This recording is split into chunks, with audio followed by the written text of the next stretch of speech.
पहला प्रश्न, कल के प्रवचन में आपने मृत्यु की विस्तृत चर्चा की। पश्चिम में अभी मृत्यु पर बहुत अन्वेषण होता है और चर्चा भी। क्या है यह अनजाने ही धर्म की खोज?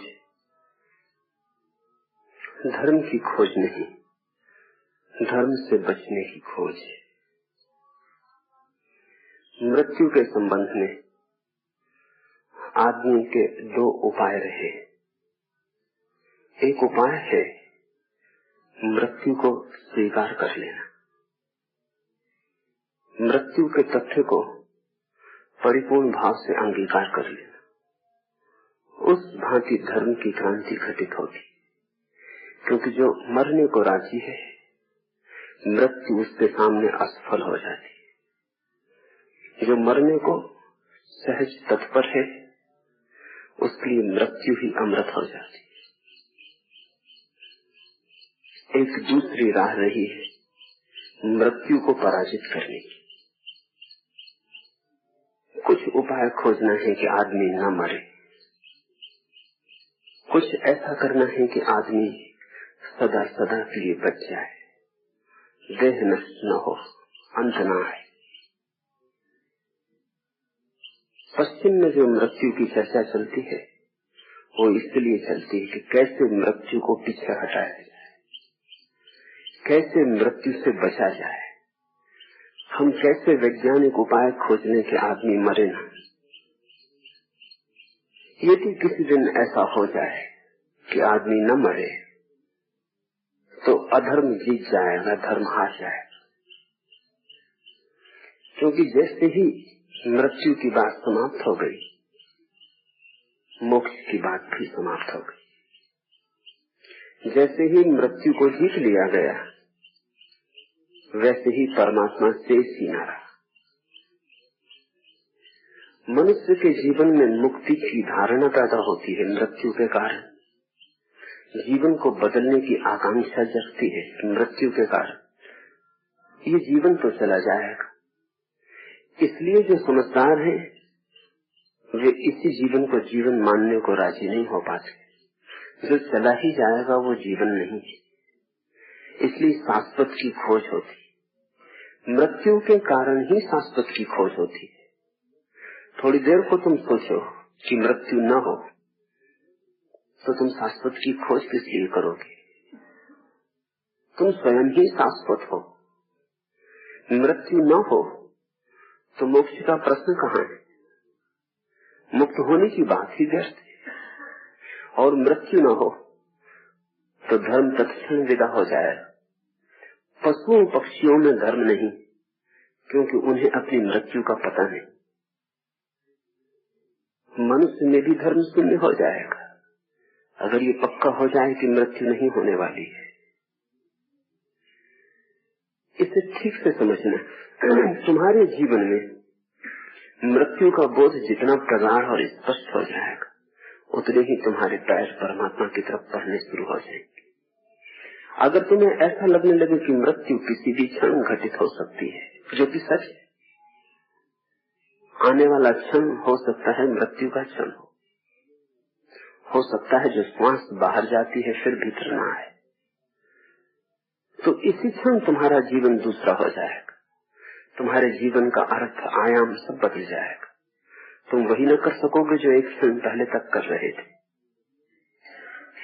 मृत्यु की घटना सब बदल देगी। मैंने सुना है एक युवक एक संत के पास आता था, एक ही प्रश्न बार बार पूछता था।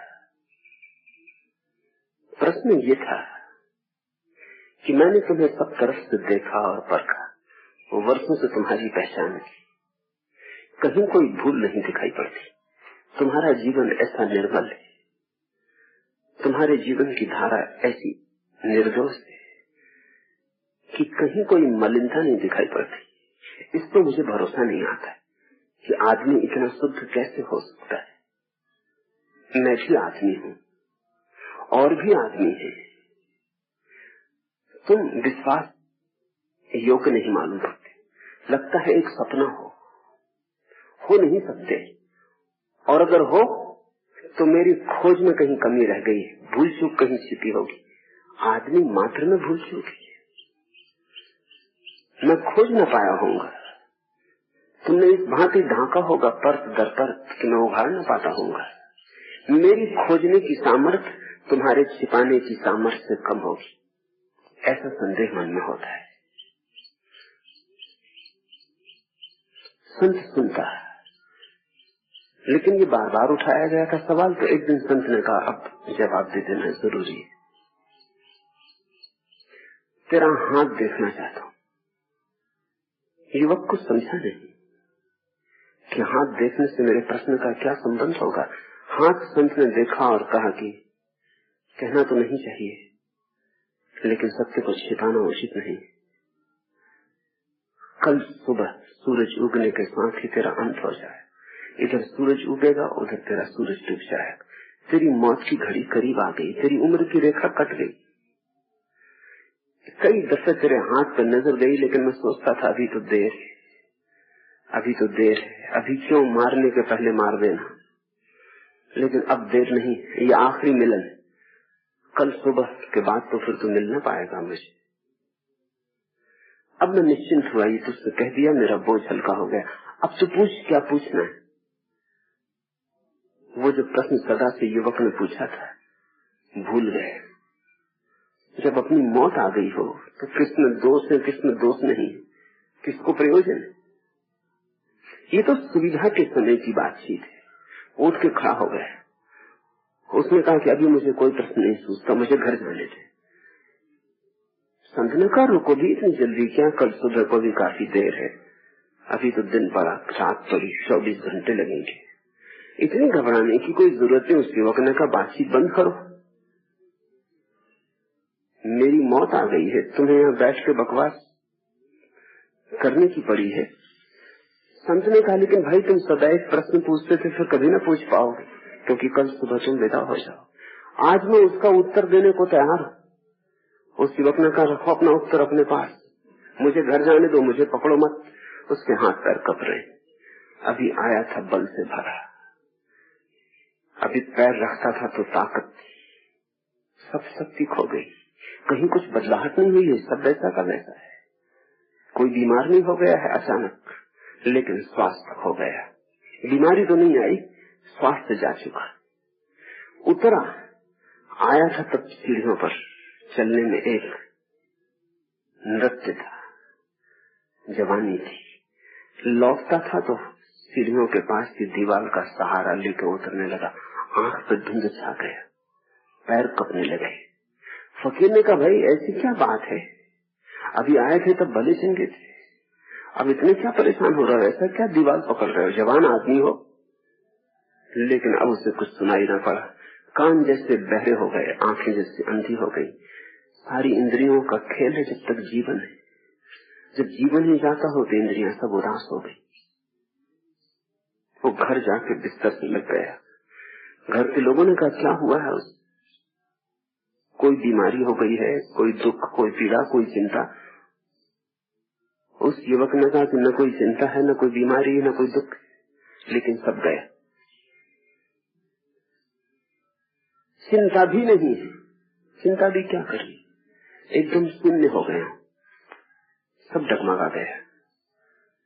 भीतर एक कपकपी है, मरना है कल सुबह। फकीर ने कहा है उम्र की रेखा कट गई। बार बार अपना हाथ देखता है, रेखा देखता। घर के लोग रोने पीटने लगे, मोहल्ले पड़ोस के लोग इकट्ठे हो गए। दूसरे दिन सुबह सूरज के उगने के पहले वो युवक बुझी बुझी हालत में था। अब गया तब गया, जैसे दिया आखिरी टिमटिमाहट लेता है। तभी फकीर ने द्वार पर दस्तक दिया। पत्नी रो रही थी, बाप रो रहा था, माँ रो रही थी, बच्चे रो रहे थे, मोहल्ला इकट्ठा था। फकीर ने कहा रो मत, मुझे भीतर आने दो, चुप हो जाओ। उस युवक को हिलाया, आंख खोल। उसने आंख खोली, लेकिन पहचान न सका कि कौन खड़ा। प्रतिभिज्ञा नष्ट हो गई। फकीर ने कहा तेरे सवाल का जवाब देने आया हूँ। उस युवक ने कहा बंद भी करो, सवाल का जवाब मांगता कौन।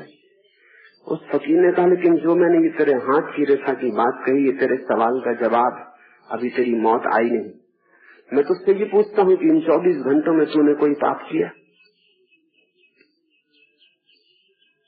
सवाल का उत्तर है। युवक उठ के बैठ गया। तो मौत नहीं आ रही है? फकीर ने कहा, ये सिर्फ मजाक था, सिर्फ ये बताने को अगर मौत आती हो तो आदमी के जीवन से पाप खो जाता है। 24 घंटे में कोई पाप किया, किसी को दुख पहुंचाया? उस युवक ने कहा, दुख की बात करते हैं, दुश्मनों से क्षमा मांग ली,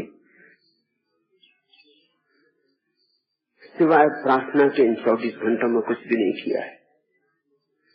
फकीर ने कहा, तो मेरे जीवन में भी जो तुझे पवित्रता दिखाई पड़ती, वो मौत के बोध के कारण।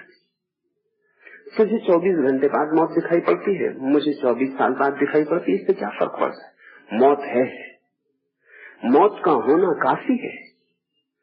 वो 70 दिन बाद आएगी कि 70 साल बाद आएगी, इससे क्या, ये तो ब्यौरे की बात है, इसमें कोई फर्क नहीं पड़ता। आ रही है, जो आ रही है वो आ ही गई है, उसने मेरे जीवन को बदल दिया है।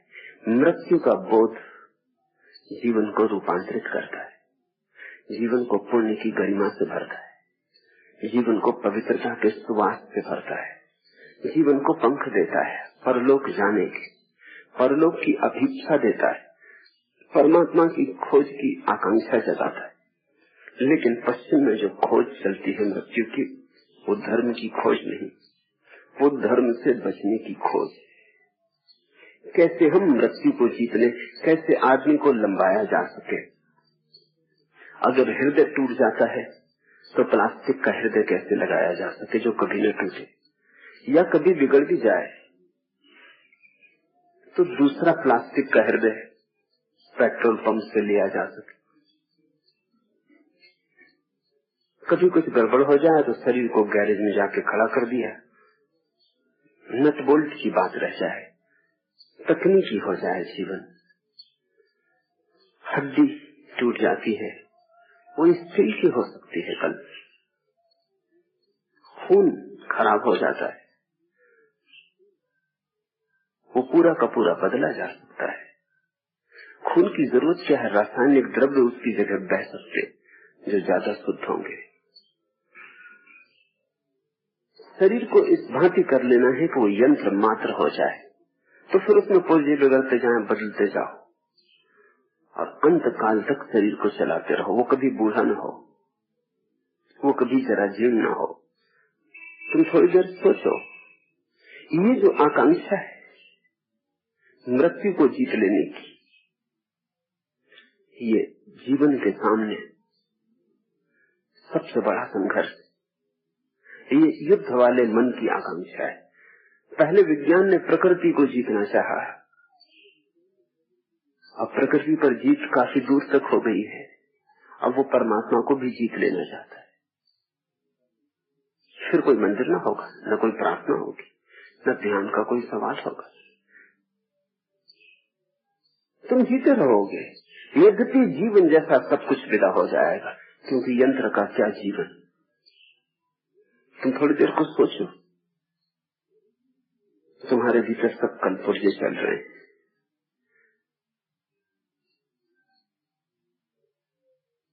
क्या जीवन होगा तुम्हारा? तुम्हारी क्या आत्मा होगी? आत्मा तुम्हारी निजता में है, तुम्हारे व्यक्तित्व में, तुम्हारे अनूठेपन में, तुम्हारी अद्वितीयता में। यंत्र तो यंत्र ही होंगे, उनमें तुम्हारी कोई अद्वितीयता न रह जाएगी। विज्ञान मृत्यु के संबंध में सोचता है मृत्यु को जीतने को, धर्म मृत्यु के संबंध में सोचता है मृत्यु को स्वीकार करने को। इनमें क्रांतिकारी फर्क है। धर्म कहता है जो है उसे स्वीकार कर लो, उससे लड़ना व्यर्थ है। अंश अंशी से लड़ेगा तो कैसे जीतेगा? खंड अखंड से लड़ेगा तो हार निश्चित है। और लड़ने में जो समय गया, शक्ति गई, वही समय और शक्ति तो जीवन के आनंद को भोगने में व्यतीत हो सकता था। तुम लड़ो ही मत, बहो। धर्म कहता है समर्पण, विज्ञान कहता है संघर्ष। मृत्यु के संबंध में भी दो ही दृष्टिकोण है, या तो संघर्ष या समर्पण। समर्पण ही द्वार है। अगर तुमने समर्पण किया तो मृत्यु जीत ली जाती है। बड़े गहरे अर्थों में शरीर की मृत्यु नहीं जीती जाती, लेकिन आत्मा की मृत्यु जीत ली जाती। शरीर तो मरेगा, मरना ही चाहिए, क्योंकि जीवन नित्य नूतन होता है। पुराने ही वृक्ष खड़े रहे तो नए वृक्षों के जन्म का उपाय न रह जाएगा। पुराने ही फूल पौधों पर लगे रहे तो नए फूल कहाँ अंकुरित होंगे, कैसे अंकुरित होंगे। पुराना ही बना रहे तो नए का आना बंद हो जाएगा। बूढ़े ही बचे रहे तो बच्चों की प्रवाह, बच्चों की धारा अवरुद्ध हो जाएगी। जीवन तो नित्य नया होता है। तुम जीवन के प्रति मोहग्रस्त मत बनो। ये आग्रह मत करो कि मैं इसी ढंग से बना रहूं जैसा हूं। तुम परमात्मा को मौका दो कि वो तुम्हें नित्य नया करता जाए। मृत्यु तुम्हें नए करने की कोशिश है। मृत्यु दुश्मन नहीं है, मृत्यु मित्र है। मृत्यु तो तुम्हें बदलने का उपाय है। मृत्यु तुम्हें सतत प्रवाह में रखने का माध्यम। तुम तो चाहोगी कि जड़ हो जाओ, बर्फ की तरह जम जाओ। मृत्यु तुम्हें पिघलाया जाती, जलधार की तरह बहाई जाती। मृत्यु साथी है, वो जीवन का दूसरा पैर है। जैसे पक्षी के दो पंख, ऐसा जन्म मृत्यु तुम्हारे दो पंख। उन दोनों से ही तुम जीवन के आकाश में उड़ते हो। उनमें से एक पंख तुमने काट दिया तो ध्यान रखना, दूसरा पंख काम ना आएगा। जिस दिन मनुष्य मृत्यु को जीत लेगा, जीत नहीं सकता ये मैं जानता हूँ, ये सिर्फ मैं परिकल्पना की बात कर रहा हूँ, विज्ञान की। यदि मनुष्य मृत्यु को जीत लेगा, उसी दिन जीवन व्यर्थ हो जाएगा। उसी दिन जीवन में कोई सार न रह जाएगा। जिस दिन मनुष्य मृत्यु को जीत लेगा, उसी दिन तुम प्रार्थना करने लग पड़ोगे कि हम कैसे मरे, परमात्मा मृत्यु थे, क्योंकि तुम अटके रह जाओगे। तुम लंबे जियोगे लेकिन तुम प्लास्टिक के हो जाओगे। तुम लंबे जियोगे, तुम्हारा हृदय धड़कता ही रहेगा, लेकिन वो लोहे का हृदय होगा, आदमी का नहीं। उसमें से परमात्मा का हाथ अलग हो जाए, उसमें आदमी का हाथ समाविष्ट हो जाएगा।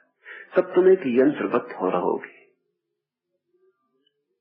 लेकिन अगर तुम जीवन को ठीक से समझो तो तुम समझोगे कि मृत्यु अनिवार्य है। वो कोई दुर्घटना नहीं है, मृत्यु कोई दुर्घटना नहीं है। मृत्यु जीवन का अनिवार्य अंग है, अत्यंत अपरिहार्य है, होनी ही चाहिए, आवश्यक है, ताकि तुम्हारी देह बदल सके। तुम्हारे जराजीर्ण वस्त्रों को तुम छोड़ दो, नए वस्त्र पहन लो। विज्ञान की चेष्टा ऐसी जैसे भिखमंगे की चेष्टा। उसके पास फटे पुराने कपड़े, चीथड़े, वो उन्हीं में थेगड़े लगाया जाता है, मगर छोड़ता नहीं। भिखमंगा है, उसे भरोसा भी नहीं कि दूसरे वस्त्र मिल सकते। सम्राट अपने वस्त्रों पर थेगड़े नहीं लगाता।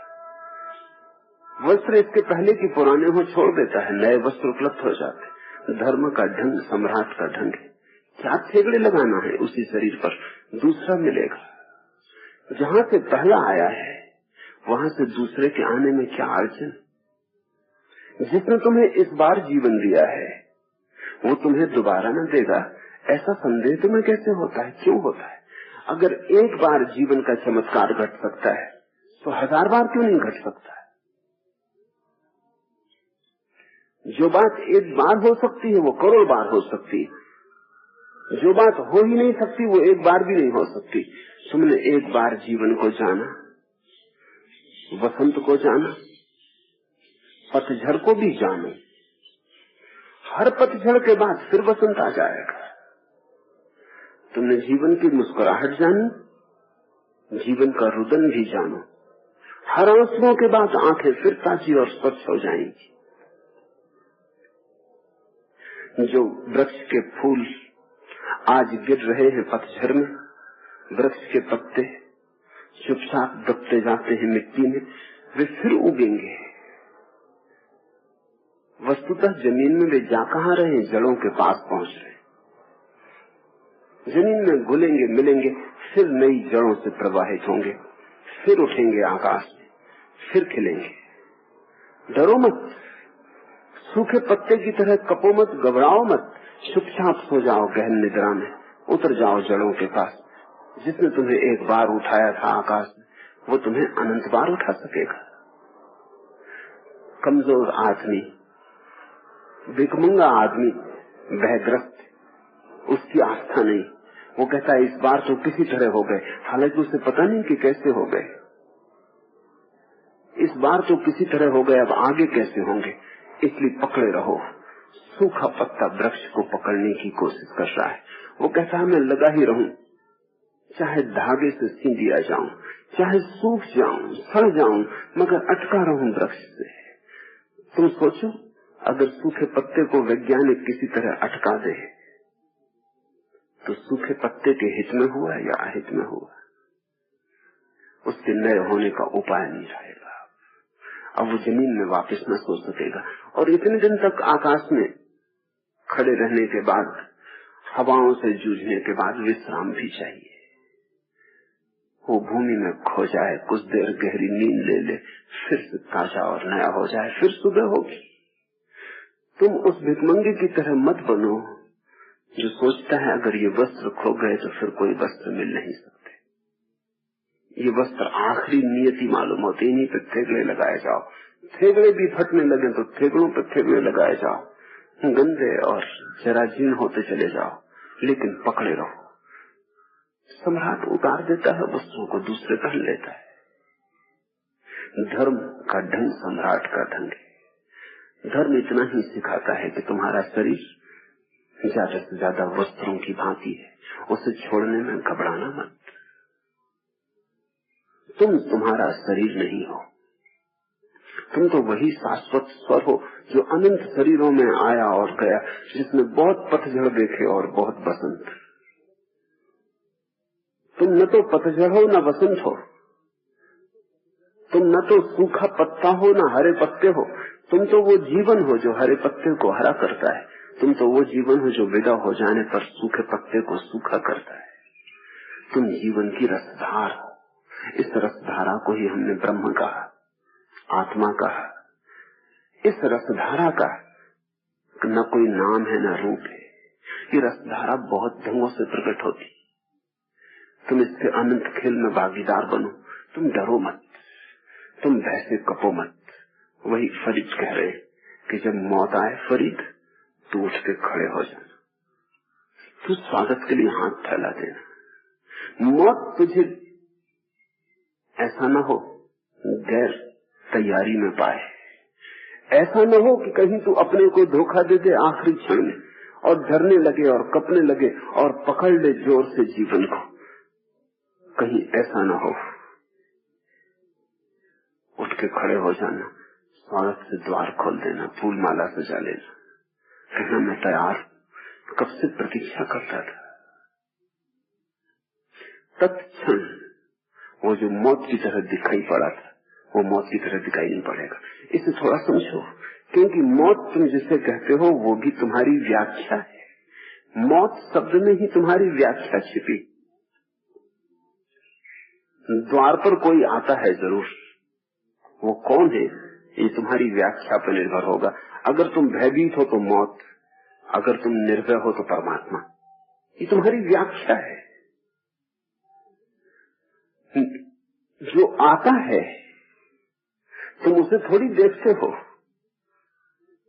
तुम्हारा मन तुम्हें जो दिखाता है तुम उसी को देखते हो। अगर तुम डर गए तो द्वार पर खड़ा हुआ दूल्हा मौत का है। अगर तुम न डरे उठकर घोड़े पर सवार हो गए कि चलने को तैयार हो, अचानक दूल्हे का रूप खुल जाता, रहस्य खुल जाता। वो तुम्हारा प्रीतम है जिसकी प्रतीक्षा की थी। कभी वो जन्म की तरह आया था, तब भी तुम चूक गए, न देख पाए। अब मौत की तरह आया, अब भी चूक जाओगे। फरीद कहता है, फरीदा अपने को धोखा मत दे देना, अब ये अवसर चूक न जाए। अब तो तू पहचान ही लेना कि कौन द्वार पर दस्तक दिया है। पश्चिम में भी मृत्यु का विचार चलता है, लेकिन वो विचार धर्म के लिए नहीं, वो विचार इसलिए चलता है कि हम कैसे मनुष्य को अमर बना दें, और अमर होने की आकांक्षा किस लिए है? ताकि वासनाओं को हम अनंत तक भोग सके। आखिर अमर होने की क्या आकांक्षा हो सकती? क्या करोगे? 70 साल जीते हो, 700 साल जियोगे, क्या करोगे? 7000 साल जियोगे, क्या करोगे? वही करोगे ना जो 70 साल जी के किया था, उसी को बार बार करोगे, उसको ही दोहराते जाओगे, गाड़ी के चाक की तरह घूमते रहोगे। करोगे क्या? वही पद, वही धन, वही वासना, उसी को दोहराओगे। आदमी अमर क्यों होना चाहता है? क्योंकि जीवन छोटा मालूम पड़ता है और वासनाएं इतनी बड़ी मालूम पड़ती हैं कि पूरी नहीं होती। जीवन छोटा पड़ता है, वासनाएं बहुत है। अरबों खरबों रुपए जमा करने हैं, बड़े पदों पर पहुंचना है, सारे साम्राज्य को निर्मित करना है, अनंत आकांक्षाएं हैं और जीवन थोड़ा। ये अड़चन, इसलिए आदमी अमरता चाहता है। कहीं कोई मिल जाए अमृत, कहीं कोई मिल जाए पारस पत्थर कि छूते ही आदमी अमर हो जाए, बस फिर कोई दिक्कत नहीं। फिर कितनी ही हो वासनाएं, सभी को पूरा करके रहेंगे। लेकिन वासनाओं का स्वभाव दुष्पूर है। वासनाएं इसलिए पूरी नहीं होती कि तुम्हारा जीवन छोटा है, ये मत समझना। वासनाएं इसलिए पूरी नहीं होती कि पूरा होना उनका स्वभाव नहीं। यही धर्म और आधार्मिक व्यक्ति की दृष्टि का भेद। अधार्मिक व्यक्ति कहता है जीवन छोटा, आया गया 70 साल में चुक जाता है, 20-25 साल तक तो होश ही नहीं रहता। बचपन में गुजर गए, लड़कपन में गुजर गए, 20 साल आदमी सोता है 60 साल में, वो ऐसे ही गुजर जाते। फिर खाना है, पीना है, काम करना है, नौकरी चाकरी, इस सब में वक्त व्यतीत हो जाता है। बचता क्या है? अगर 70 साल में बहुत खोजबीन करो तो भोगने लायक समय क्या बचता है? साल 2 साल बहुत। साल 2 साल में इतनी वासनाएं पूरी कैसे होंगी? नहीं, जीवन छोटा है, वासनाएं ज्यादा है। लेकिन धार्मिक व्यक्ति कहता है ये नहीं है बात। वासनाओं का स्वभाव दुष्पूर है। ययाति की बड़ी प्रसिद्ध कथा है। वो मरने के करीब हुआ, वो 100 साल का हो गया था। मृत्यु लेने आई, ययाति गिड़गिड़ाने लगा। वो बड़ा सम्राट था, मृत्यु को भी दया आ गई। वो आदमी बड़ा बलशाली था और आज ऐसी दुर्गंध में रोने लगा, छोटे बच्चों की तरह चीखने चिल्लाने लगा और मृत्यु के पैर पकड़ने लगा। वही उसने भूल की जो फरीद बचाना चाहता है कि फरीद अपने को धोखा मत देना। ययाति ने फिर धोखा दे दिया। ययाति उठ के खड़ा न हो सका, गिड़गिड़ाने लगा। वो कहने लगा मुझे छोड़ दो, अभी तो कुछ भी पूरा नहीं हुआ, अभी तो एक भी वासना पूरी नहीं हुई और तुम लेने आ गए। अन्याय मत करो, ये दिन तो ऐसे ही बीत गए बेहोशी में। 100 साल मुझे और मिल जाएं बस, तो अब मैं चूकूंगा नहीं, भोग ही लूंगा। 100 साल बाद तुम आ जाना, तुम मुझे तैयार पाओगे। पर मौत ने कहा किसी को ले जाना पड़ेगा, खाली हाथ जाने का कोई उपाय नहीं। तू अपने बेटों में से किसी को राजी कर ले। 100 बेटे थे ययाति के, 100 साल जी चुका था, सैकड़ों रानियां थी। मौत ने तो इसलिए कहा कि ये तो तरकीब थी मौत की कि कोई बेटा कहीं जाने को राजी हुआ है। जब बाप तक मरने को राजी नहीं तो बेटा कैसे राजी होगा? 100 साल का बूढ़ा मरने को राजी नहीं तो 30, 25, 40 साल का जवान कैसे मरने को राजी होगा?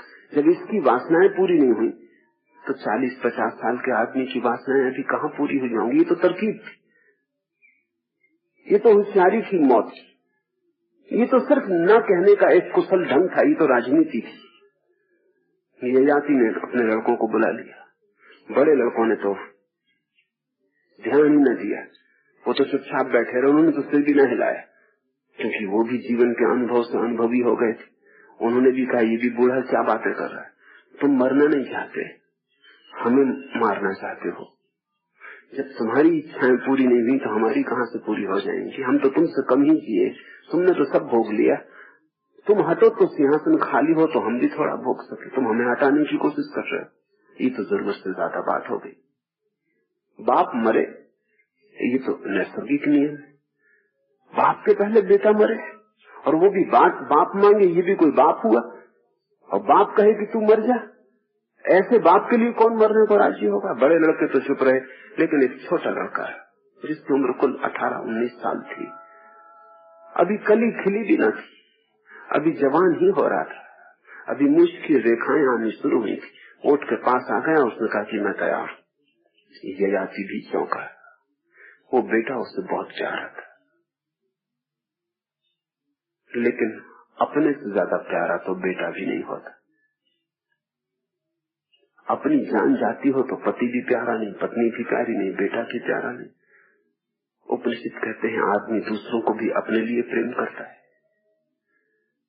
ये तो सुविधा होती तब की बातें हैं प्रेम। अब यहाँ जहाँ मौत का सवाल हो तो तुम अपने को बचाओगे कि बेटे को बचाओगे? ययाति को दुख हुआ, लेकिन मजबूरी थी। उसने कहा क्षमा कर, लेकिन मेरा रहना जरूरी है। मौत हैरान हुई। मौत ने उस बेटे के कानने का ना समझ, तेरा बाप मरने को तैयार नहीं, तू मरने को तैयार है। उस बेटे ने कहा बाप को न मरते देखकर ही मैं तैयार हो गया कि जब 100 साल में भी इच्छाएं पूरी नहीं होती तो मैं भी क्या कर लूंगा। 80 साल और गंवाने से क्या फायदा? 80 साल बाद तुम आओगे, मृत्यु के देवता आओगे जरूर। तब 80 साल और यहाँ तुम्हारी राह देखने की क्या जरूरत है? निपटारा ही करो, बात खत्म ही करो। और बाप की भी इच्छाएं अभी पूरी नहीं हुई, इससे साफ है कि इच्छाएं पूरी नहीं होती। किंतु मेरे पिता को क्या कमी थी? हजारों रानियां हैं, धन संपत्ति है, बड़ा साम्राज्य है, जगत में कीर्ति है। क्या था उसे जो उपलब्ध नहीं था, जो भोगने को शेष रह गया हो? सब उसने भोग लिया है, लेकिन लगता है भोग कभी अंत नहीं होता। तो मुझे ले चलो। मैं तो पिता को तैयार न देखकर ही तैयार हो गया हूँ, बात ही खत्म हो गई। अब इसी मूर्खता में मैं क्यों पड़ूं? मौत को मजबूरी में वचन दे दिया, ययाति के बेटे को ले जाना पड़ा।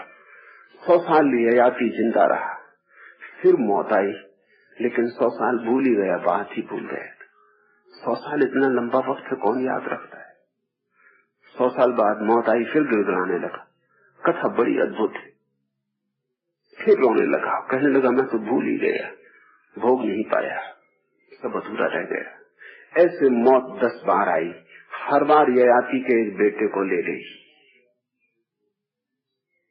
1000वीं बार आई, तब भी ययाति गिड़गिड़ा रहा था। मौत ने कहा कुछ तो सोचो, तुम्हारी वासनाएं कभी पूरी होंगी। तब उसे होश आया, ये भी जल्दी आ गया, 1000 ही साल में आ गया। तुम तो न मालूम कितने 1000 साल से जी रहे हो, पर हर बार मौत आती है और तुम फिर भूल जाते। एक शरीर ले जाती है, तुम दूसरा शरीर मिल जाता है, तुम उस शरीर में फिर बेहोश हो जाते। ययाति ने एक वचन लिखा जाते वक्त आने वाली संतति के लिए कि कितना ही भोगो, भोगने से नहीं भोगे जाते। कितना ही भोगो, भोगों का कोई अंत नहीं। तृष्णा दुष्पूर है, वासना पूरी नहीं होती।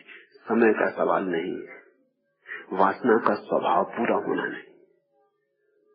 ययाति की कथा तो काल्पनिक है, लेकिन इस सत्य कथा तुम कहाँ पाओगे? यही तो सबकी कथा है। तो एक तो रास्ता है जो विज्ञान को, साधारण बुद्धि को समझ में आता है कि जीवन को बढ़ा लो तो वासनाओं को पूरा करने का काफी समय मिल जाएगा। लेकिन धर्म कहता है कितना ही समय हो, वासना पूरी नहीं होती, क्योंकि वासना का स्वभाव पूरा होना नहीं। तुमने कभी वासना पर विचार किया? तुम्हारे पास 10,000 रुपए, 10 लाख की वासना है। 10 लाख हो जाएंगे, तुम सोचते हो तृप्त हो जाएगी वासना। वासना 10 करोड़ की हो जाएगी। 10 करोड़ हो जाएंगे, तुम सोचते हो तृप्त हो जाएगी। वासना 10 अरब की हो जाएगी। संख्या तो सदा आगे शेष रहेगी, 10 का अनुपात कायम रहेगा।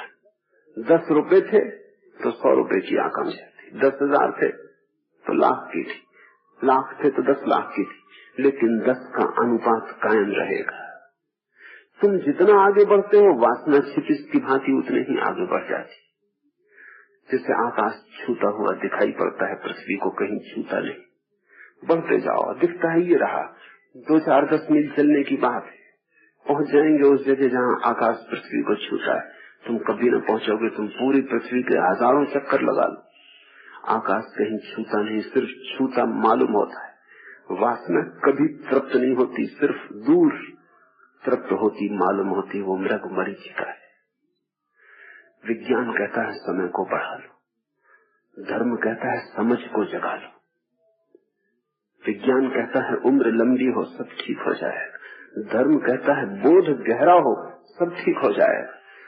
वासना समय की लंबाई से न कटेगी, बोध की गहराई से कटेगी। पूरब भी धर्म, पूरब भी मृत्यु पर विचार करता है, कारण बड़े अलग है। तुम्हें जगाने को, चौंकाने को मृत्यु की बात करता है कि तुम होश में आ जाओ। शायद मृत्यु का ख्याल तुम्हें जगा दे, तिल मिला दे।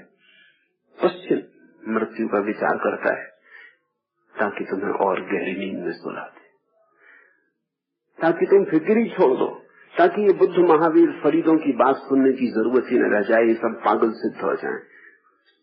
ये चिल्ला चिल्ला के कहते हैं जीवन क्षणभंगुर है।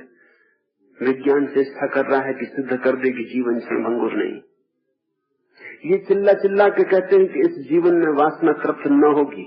विज्ञान चाहता है सिद्ध कर दे कि हम तुम्हें इतना अनंत जीवन देते हैं कि कैसी भी वासना तृप्त करनी हो कर लो। विज्ञान की लड़ाई बहुत गहरे में धर्म से है। विज्ञान कभी ऐसा कर न पाएगा। हो सकता है जीवन लंबा जाए, 70 साल की जगह आदमी 700 साल जीने लगे। मेरे हिसाब में तो ये 700 साल जीने से आदमी की वासना पूरी तो होगी नहीं, बुद्ध और फरीद के वचन ज्यादा सही मालूम होने लगेंगे। इसलिए मैं भयभीत नहीं हूं इससे कि विज्ञान कर रहा है वो नहीं करना चाहिए, करो, क्योंकि हम मानते हैं, हम जानते हैं कि जितना लंबा समय होगा उतने ही तुम्हें समझ में आएगा कि समय की लंबाई से कुछ भी नहीं होता। ययाति को 10,000 साल में पता चल गया, 1000 साल में पता चल गया। जो बात 100 साल में पता न चली वो 1000 साल में धीरे धीरे उसको भी समझ में आ गई कि ये तो मैं बार बार मांगता हूँ, बात तो वहीं के वहीं खड़ी, मेरी वासना इंच भर भी समाप्त नहीं होती। विज्ञान अगर किसी दिन तैयार हो गया, सफल हो गया और आदमी के जीवन को लंबा कर लिया, तो मैं नहीं मानता कि इससे धर्म को कोई खतरा है। विज्ञान सोचता होगा वो गलती में, इससे तो बुद्ध और फरीद के वचन और भी सही हो जाएंगे। तब उनको तर्क भी देने की जरूरत न रह जाएगी, तुम्हारी जीवन की व्यवस्था ही तुम्हें बता देगी कि कुछ हल नहीं होता। जीवन 700 साल का हो तो भी क्षणभंगुर है, 7,000 साल का हो तो भी क्षणभंगुर है। समय ही क्षणभंगुर है। समय के बाहर जाना है शाश्वत को पाने के लिए। समय की लंबाई का नाम शाश्वतता नहीं है, समय के बाहर अतिक्रमण का नाम शाश्वतता है। समय तो कितना ही लंबा हो क्षणभंगुर है, उम्र तो कितनी ही लंबी हो समाप्त होगी, मौत पर ही समाप्त होगी। बीच का फासला कितना ही कर लो बड़ा, 7 साल हो, 70 साल हो, 7,000 साल हो, 7 लाख साल हो, मगर जीवन अंत होगा मौत पर ही। और जितना लंबा होगा उतना ही बोध स्पष्ट होगा कि तो कुछ हल नहीं होता, लंबाई से कुछ हल नहीं होता। तो मैं तो मानता हूं विज्ञान सफल हो जाए तो अच्छा, लंबा करने में उस दिन हमें चीजें और भी साफ दिखाई पड़ने लगेंगी। जैसे किसी ने दूरबीन हाथ में दे दी और दूर के दृश्य दिखाई पड़ने लगे, या जैसे किसी ने खुर्दबीन हाथ में दे दी और जो नंगी आंख से नहीं दिखाई पड़ता था वो खुर्दबीन से दिखाई पड़ने लगा। 70 साल में चीजें छोटी हैं, 7,000 साल में पूरे फैल के बड़ी हो जाएंगी, साफ साफ दिखाई पड़ने लगेंगी। विज्ञान सोचता हो कि धर्म से मुक्ति हो जाएगी, लेकिन धर्म से मुक्ति असंभव है, धर्म से छुटकारा असंभव है। धर्म अंत नहीं हो सकता, क्योंकि धर्म मनुष्य की आत्यंतिक नियति है, वो तुम्हारे भीतर छिपा है। मोक्ष तुम्हारा खोजना ही होगा, जीवन और मृत्यु के पार का दर्शन करना ही होगा। इसलिए धर्म से कोई बचने का उपाय नहीं। धर्म से तुम अपने को बचाने की चेष्टा कर सकते हो, सभी चेष्टाएं असफल होती होंगी। इसलिए पूर्व पश्चिम की मृत्यु के विचारणा में बड़ा भेद है।